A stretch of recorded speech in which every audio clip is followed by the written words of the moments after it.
কিছু মানুষ তাদের চারপাশের জীবনকে শুধু দেখেন না, সেই জীবনকে শব্দে ধারণ করেন। তেমন একজন লেখক মোহাম্মদ আব্দুল হক। মোহাম্মদ আব্দুল আজিজ তালুকদারের কনিষ্ঠ সন্তান মোহাম্মদ আব্দুল হক।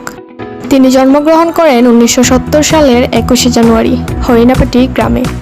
শিক্ষা জীবনে তিনি সুনামগঞ্জ জুবিলি স্কুল থেকে এসএসসি এবং সিলেটের এনসি কলেজ থেকে এইচএসসি সম্পন্ন করেন। তার লেখালেখির শুরু স্কুল জীবন থেকেই।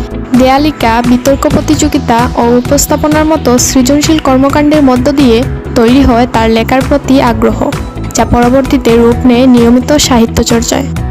তার সৃষ্টির পরিধিও বেশ বিস্তৃত।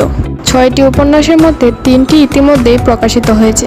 পাশাপাশি ছড়া, কবিতা ও গল্পগ্রন্থ মিলিয়ে রয়েছে আরও প্রায় 20টি রচনা। এর মধ্যে 8টি প্রকাশের অপেক্ষায়। তার রচিত প্রথম উপন্যাস শ্বশুরবাড়ির জাঙ্গাল পাঠকদের মধ্যে যা বিশেষ কৌতূহল তৈরি করেছে। তার লেখায় উঠে আসে সমাজ ও জীবনের বাস্তবতা, মানুষের নানা সমস্যা এবং সেই সমস্যাগুলোর সম্ভাব্য সমাধানের অনুসন্ধান। নিজের শেকড় ও গ্রামের প্রতি তার টানও দীর্ঘদিনের। প্রায় 25 বছর আগে হরিণাপাটি নদী ভাঙন নিয়ে ঢাকার একটি পত্রিকায় লিখেছিলেন তিনি। সময় পেরিয়ে গেলেও নিজের মাটি ও মানুষের প্রতি সেই দায়বদ্ধতা আজও তার লেখায় প্রতিফলিত হয়। দীর্ঘ সাহিত্যযাত্রায় উপন্যাস, ছোট গল্প, ছড়া ও কবিতার মধ্য দিয়ে তিনি গড়ে তুলেছেন নিজের স্বতন্ত্র লেখাসত্তা। তার লেখা শুধু গল্প বলে না, সমাজ ও জীবনকে দেখার একটি নিজস্ব দৃষ্টিভঙ্গিও তুলে ধরে।